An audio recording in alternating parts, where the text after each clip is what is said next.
এসপ্তাহ সময় আমি বান্ধি দিছোঁ এসপ্তাহৰ ভিতৰত যদি মিয়াই এই স্থান ত্যাগ নকৰে জাতীয় সংগ্ৰামী অসমে নিজৰ ইচ্ছাত আমি সংগ্ৰাম কৰিম আমি খেদি পঠিয়াম পিটি আমি গোলাউতে পিটি খেদি পঠিয়াম নামনিৰ পিছত এতিয়া উজনি অসমত আগ্ৰাসন চলাই সমগ্ৰ অসমখন বাংলাদেশৰ লগত সামিল কৰা আৰু অসমখনক এখন ইছলামিক ৰাষ্ট্ৰলৈ ৰূপান্তৰিত কৰা ইয়াত মিয়ালেণ্ড বনোৱাৰ যিটো তেওঁলোকে ষড়যন্ত্ৰ ৰচনা কৰিছে জাতীয় সংগ্ৰামী হেনে অসমে এই ষড়যন্ত্ৰ উফৰাই দিব এতিয়া আমি এই 4 ঘৰকে মিয়া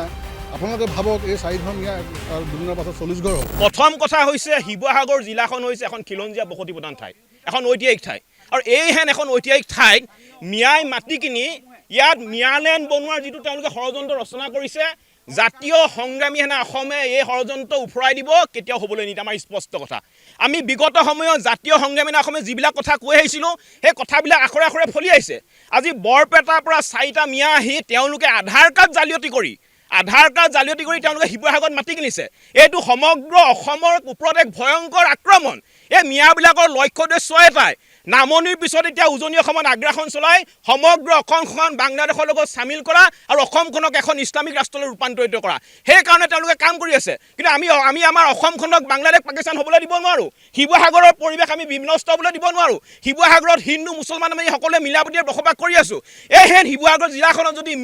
মিয়ালেণ্ড বনোৱাৰ ষড়যন্ত্ৰ কৰে এই ষড়যন্ত্ৰ আমি সম্পূৰ্ণৰূপে উফৰাই দিম আপোনালোকৰ সংবাদ মাধ্যমৰ জৰিয়তে আমি এটা কথা স্পষ্ট কৰি দিছোঁ এসপ্তাহ সময় আমি বান্ধি দিছোঁ এসপ্তাহৰ ভিতৰত যদি মিয়াই এই স্থান ত্যাগ নকৰে জাতীয় সংগ্ৰামী অসমে নিজৰ ইচ্ছাত আমি সংগ্ৰাম কৰিম আমি খেদি পঠিয়াম পিটি আমি গোলাউতে পিটি খেদি পঠিয়াম আৰু এটা কথা স্পষ্টকৈ কৈ দিছোঁ এই ক্ষেত্ৰত অসমৰ মাননীয় মুখ্যমন্ত্ৰী ডক্টৰ হিমন্ত বিশ্ব শৰ্মা ডিমৌ সমষ্টিৰ সন্মানীয় বিধায়ক সুশান্ত বৰগোহাঁই শিৱসাগৰ জিলাৰ আয়ুক্ত শিৱসাগৰ জিলাৰ চক্ৰ বিষয়াই অতি শীঘ্ৰে এই ক্ষেত্ৰত এক বিহিত ব্যৱস্থা গ্ৰহণ কৰিবৰ কাৰণে আমি অনুৰোধ জনাইছোঁ এতিয়া আমি এই 4 ঘৰকে মিয়া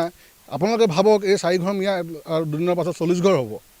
সেইটো কাৰণে আমি ইয়াত মিয়ালেণ্ড বনাব বিচৰা নাই আমাৰ মাজগাঁও হৈ থাকক কাটনিপাৰ হৈ থাকক আমি ইয়াত মিয়ালেণ্ড হ'বলৈ নিদিওঁ মিয়ালে মাটি গৈ আছে গতিকে আমি এই মাটি মই কৈ আছোঁ যে মিয়াইটো বিকা নাই চব মাটি ইয়াৰ স্থানীয় খিলঞ্জীয়া মানুহৰ হয় সি গৰীয়া হ'ব পাৰে হয় সি মহন্ত হ'ব পাৰে এইবিলাক মানুহৰ মাটি হয় গতিকে মাটি বিকাৰ যদি কিবা কথাত অজুহাত আহি যায় তেতিয়াহ'লে আমাৰ এতিয়ালৈকে এই বিষয়টো দেখি পেলাই এতিয়ালৈকে মানুহ আমাৰ সজাগ হৈ গৈছে যে মাটি ইয়াত উচিত দৰত আমাৰ স্থানীয় মানুহ যি নহওক থলুৱা থলগিৰি মানুহে মাটি ক্ৰয় কৰিব এতিয়া কথা হ'ল আপুনি আইনৰ কথাটো ক'লে আইনৰ কথাটো যদি আমি চাবলৈ যাওঁ তেতিয়া এটা কথা আছে চৰকাৰে কিছু ক্ষেত্ৰত নীতি নিৰ্দেশনা কৰিব পাৰে যদি আইনৰ আছে গণতান্ত্ৰিক দেশত আমি বসবাস কৰিছোঁ তাৰ ডেম'গ্ৰাফি তাৰ পৰিস্থিতি চাই পেলাই যিবিলাক এতিয়া অলৰেডি আমাৰ হাতৰ পৰা ধৰি লওক যিবিলাক জেগা গুচি গৈছে সেইবিলাক কথা বেলেগ